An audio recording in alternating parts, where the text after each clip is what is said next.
Bonjour. Alors, l'un des deux cycles que j'aurai l'année prochaine concerne le Moyen-Orient. On connaît très bien les événements récents qui ont secoué la région. On connaît beaucoup moins bien tout ce qu'il y a derrière ces événements. Et donc, pendant ces cycles, pendant les 8 séances de ce cycle, on creusera sur l'histoire, la géographie, les conditions politiques qui ont engendré la crise actuelle, la crise qui a éclaté avec les attaques du 7 octobre de l'année dernière.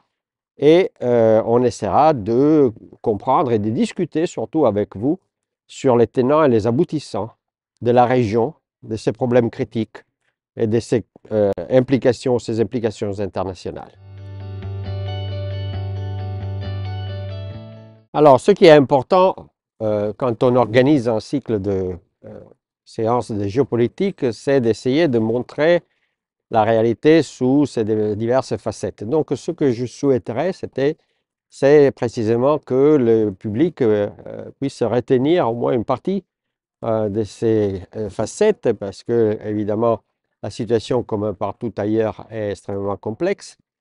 Mais je suis persuadé que si à la fin de chaque cours, de chaque séance, on sort de la salle en ayant une nouvelle vision, ou du moins une vision plus riche de la situation, on a déjà atteint notre objectif.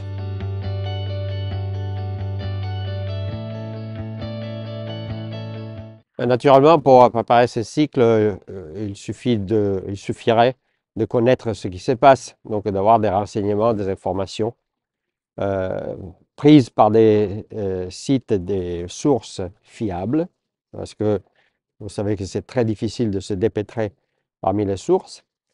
Il y a un auteur que je préfère et que je conseille à chaque fois, qui est Bernard Lewis, un historien américain qui a écrit énormément sur le sujet et dont il existe un recueil en français d'ailleurs, publié par les éditions Biblio, je crois, qui pourrait être utile. Mais en tout cas, je pense que le niveau de notre public est tel qu'ils arriveront déjà tout préparés, je dirais.